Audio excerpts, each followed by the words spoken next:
Graça e paz, irmãos. Estamos de volta, mais um estudo indutivo. Hoje o texto é Mateus 6, de 5 a 8. Então essa sequência de estudo indutivo que estamos fazendo do Evangelho segundo Mateus. Eu te convido à leitura da Palavra de Deus. Nesse texto Jesus fala como se deve orar e ele traz também informações de como não se deve orar. Então a leitura do texto bíblico é que eu te convido neste momento. E quando orardes, não sereis como os hipócritas, porque gostam de orar em pé nas sinagogas e nos cantos das praças, para serem vistos dos homens. Em verdade vos digo que eles já receberam a recompensa. Tu, porém, quando orares, entra no teu quarto e fechada a porta, orarás a teu pai que está em secreto, e teu pai que vê em secreto te recompensará. E orando, não useis de vãs repetições como os gentios, porque presumem que pelo muito falar serão ouvidos. Não vos assemelheis, pois, a eles, porque Deus, o vosso Pai, sabe o de que tendes necessidade, antes que lhe peçais. Então, Mateus 6, do verso 5 ao verso 8. Este é o texto que nós pretendemos estudar hoje. Vamos orar ao nosso Pai.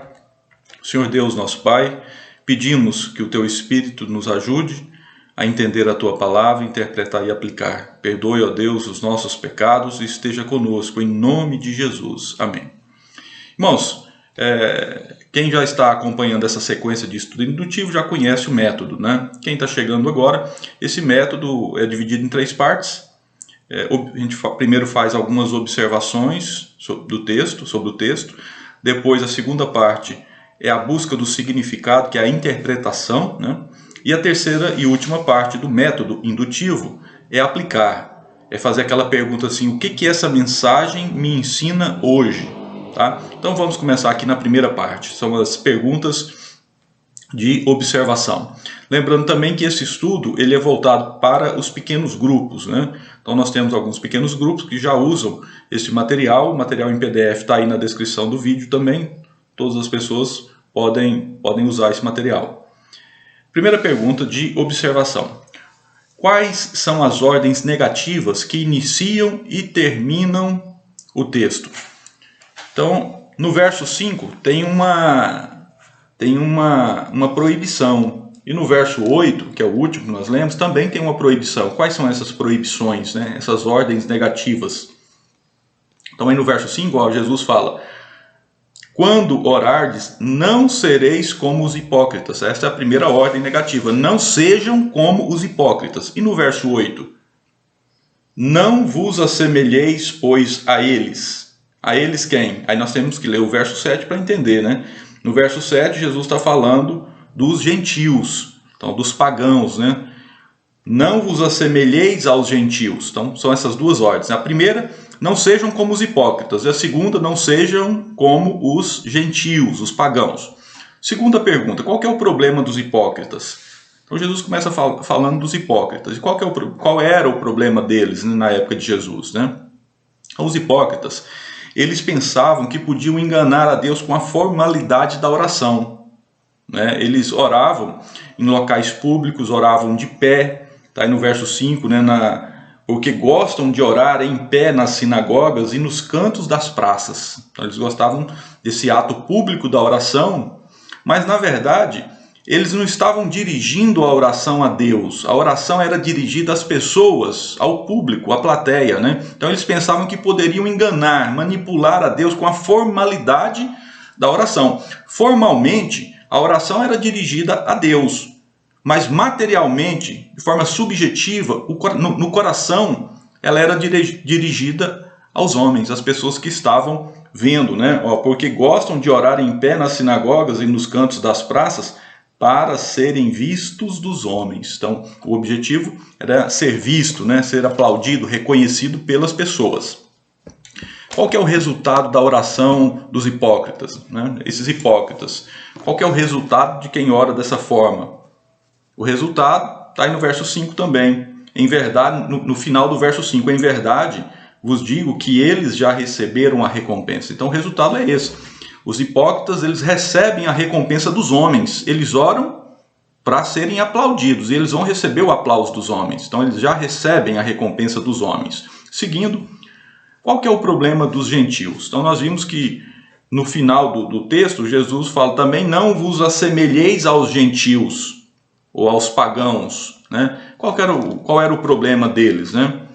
Eles pensavam que podiam manipular Deus com palavras e repetições sem sentido, que aqui Jesus fala de vãs repetições, né? Enquanto os hipócritas pensavam que poderiam enganar, manipular a Deus com a formalidade, os gentios pensavam que poderiam enganar ou manipular a Deus com o excesso de palavras, né? Com a repetição de palavras, né? Era o costume pagão, né? Usar de encantamentos, de palavras mágicas, né? Ou mantras, de palavras bonitas, eloquentes, com esse intuito, né? Mas eram palavras desprovidas de fé, desprovidas de boa fé, né? O problema dos pagãos, dos gentios, era um problema relacionado com o conhecimento.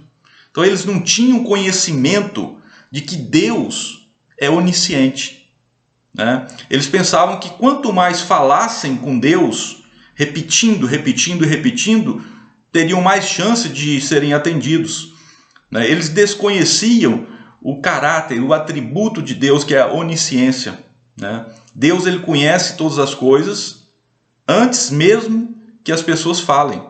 Não é pelo muito falar que a pessoa é atendida, mas os gentios, os pagãos, eles não tinham esse conhecimento e eles pensavam que poderiam manipular a Deus com as suas palavras, né? E qual que é o resultado da oração dos gentios? Está aí no verso 7, na parte B do verso 7, está implícito aqui quando Jesus fala assim: porque presumem que pelo seu muito falar serão ouvidos. Então qual é o resultado da oração dos gentios, dos pagãos?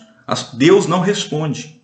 Deus não responde às suas orações. Eles presumem que serão ouvidos, mas não são ouvidos, né? Porque Deus não se deixa manipular. Deus não se deixa manipular pela formalidade, nem pelo excesso de palavras, por repetições sem sentido, né? Qual é o local indicado por Jesus para a oração individual? Essa é uma pergunta aqui, ó, nesse texto. Qual que é o local indicado por Jesus como apropriado para a oração individual? Está aí no verso 6. Tu, porém, quando orares, entra no teu quarto e, fechada a porta, orarás a teu pai.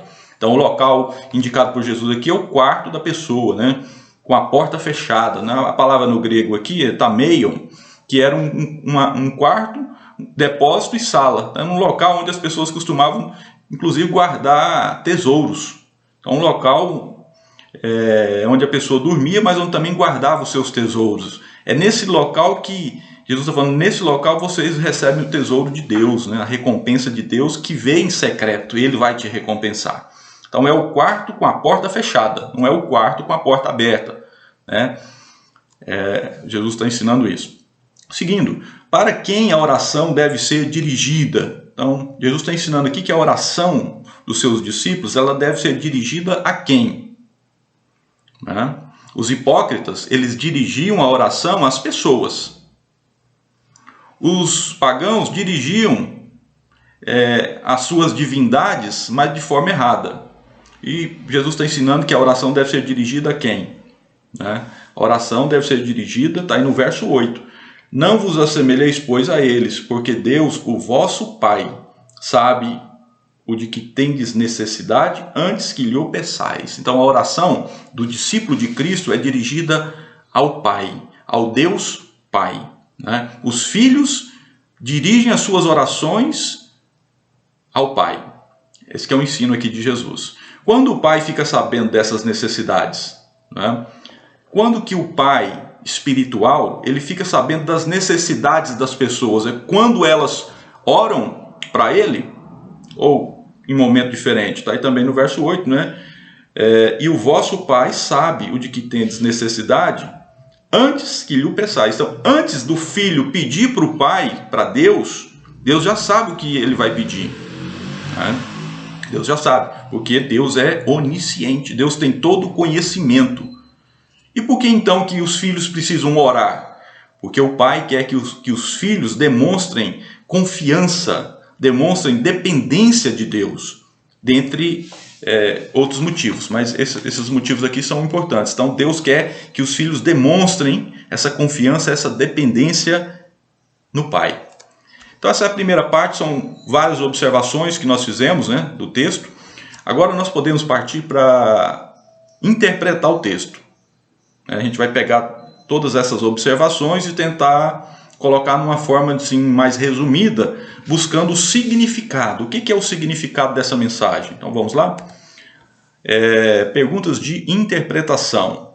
Primeira pergunta aqui, ó. Quem não conhece a Deus, no caso aqui são os pagãos, são os gentios, né? Quem não conhece a Deus, pensa que Deus não sonda as motivações das orações?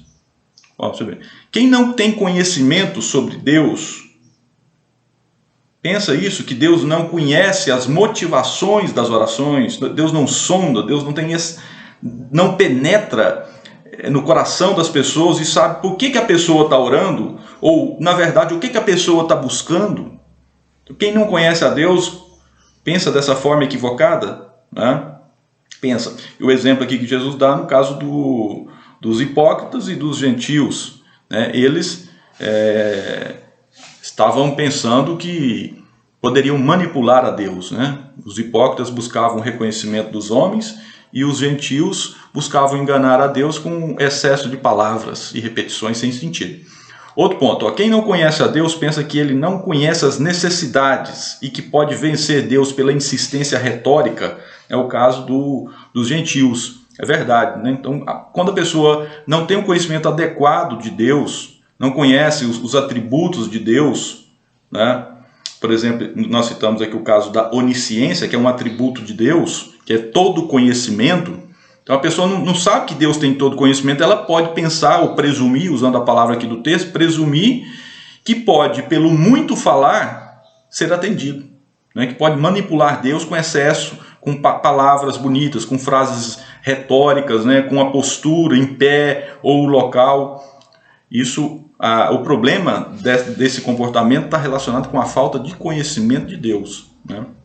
Porque se a pessoa soubesse quem é Deus, que Deus tem todo o conhecimento, talvez ela não se comportaria dessa forma. Nesse texto, Jesus está proibindo que se faça orações longas ou está corrigindo a atitude do coração de quem ora. Então aqui, se fôssemos interpretar de forma absoluta esse texto, talvez a conclusão seria: Jesus está proibindo orações longas e Jesus está proibindo também repetições. Não pode repetir, não pode demorar. É isso? Ou Jesus está corrigindo a atitude do coração de quem ora, né? Corrigindo a hipocrisia do coração e essa ideia de enganar a Deus com palavras, né? Com as vãs repetições, né? Essa segunda hipótese, né? Jesus, na verdade, ele está corrigindo a atitude do coração. Nós sabemos que nem toda oração em público ela é hipócrita e que também nem toda repetição é vã. A chave para interpretar é essa palavra vã. Jesus condena que as vãs repetições. Tem repetição que não é inútil, não é vã, não é sem sentido, né? Tem repetição que tem sentido, é adequada, né? Outro ponto, ó, Jesus é o melhor exemplo quanto à oração. Jesus é o melhor exemplo quanto à oração. Por quê? Porque ele orava muito em público, mas muito mais a sós. Suas repetições não eram vãs. Então, Jesus também já repetiu oração, né? Eu coloquei dois textos aí, Mateus 26, 44, diz que Jesus voltou, orou, repetindo as mesmas palavras, e também essa oração aí no momento da crucificação, né? Em Mateus 27, 46, quando Jesus repete, Eli, Eli, ou seja, Deus meu, são alguns exemplos de que nem toda repetição é sem sentido. Jesus também às vezes orava de forma breve, mas em outras vezes passou a noite toda em vigília, em oração. Então nós podemos dizer que por essas razões Jesus é o melhor exemplo de como se deve orar, esse equilíbrio, né? Sim. O último ponto aqui dessa parte da interpretação, ó, você concorda com o resumo feito pelo teólogo D.A. Carson? Qual que é o resumo que ele fez? Analise esse resumo e diga se esse resumo você concorda, está bem feito, é isso mesmo. Esse texto que nós estamos estudando pode ser resumido dessa forma. Olha o que disse esse teólogo. Em suma, Jesus quer nos ensinar que a oração, para ser uma verdadeira obra de justiça, não deve ser feita com ostentação, deve ser dirigida ao Pai, não a homens. Deve ser feita, sobretudo, em particular, e sem a ilusão de que Deus pode ser manipulado por tagarelice vazia. Concorda com esse resumo do D.A. Carson? É um excelente resumo, não é? Agora, irmãos, vamos para a última parte, que é a aplicação. Nós já observamos, buscamos o significado do texto, que é a interpretação, e agora aquela questão. E o que essa interpretação, essa mensagem me ensina hoje? Alguns pontos aqui para nos ajudar nessa reflexão prática. Onde você ora com mais fervor? Essa é a primeira questão para nossa reflexão, para a sua reflexão. Onde que você ora com mais fervor? No seu quarto fechado ou em público na igreja? Faça essa reflexão. Onde que você ora com mais fervor? Será que o principal motivo de não termos orações respondidas é que estamos menos preocupados em apresentar os nossos pedidos a Deus do que em nos mostrar diante dos outros? Será que isso não é a causa de tantas orações não respondidas? Mais preocupação em se mostrar às pessoas que estão ouvindo do que em apresentar de fato os pedidos ao Pai? Outro ponto aqui de aplicação. Jesus insiste que o melhor meio de vencer o mal é se dedicar à oração a sós. E um texto aqui também para ilustrar, um texto que ilustra esse estudo. Você conhece o texto de Eclesiastes 5:2? Se não conhece, eu te aconselho a estudar esse capítulo 5, não só o versículo 2, os outros versículos também, o 3, o 4, o 5, né, que fala sobre o mesmo tema, mas eu reproduzi aqui, colacionei aqui o versículo 2, Eclesiastes 5:2, diz assim, não te precipites com a tua boca, nem o teu coração se apresse a pronunciar palavra alguma diante de Deus, porque Deus está nos céus e tu na terra. Portanto, sejam poucas as tuas palavras. É um texto que está relacionado com o que nós estamos estudando aqui hoje, né? E por último, será que muitas orações de hoje em dia, né, cheias de chavões, quase mantras, né, palavras bonitas, eloquentes, muitas repetições vãs, sem sentido, vãs nesse caso, sem sentido, não se assemelham à ladainha dos pagãos na época de Jesus? Muitas orações feitas hoje nas igrejas cristãs não se assemelham à ladainha dos pagãos na época de Jesus, que ficavam com aquela repetição sem sentido e pensando que pelo muito falar seriam ouvidos? Será que hoje essa situação não se repete, esse erro não se repete? Então finalizamos aqui mais um estudo indutivo com a graça de Deus. Eu agradeço a você que está seguindo esse nosso desafio, né, de estudar todo o livro de Mateus. E agradeço e oro, pedindo que Deus te abençoe, que tenha um final de semana abençoado, um ano novo abençoado, em nome de Jesus Cristo.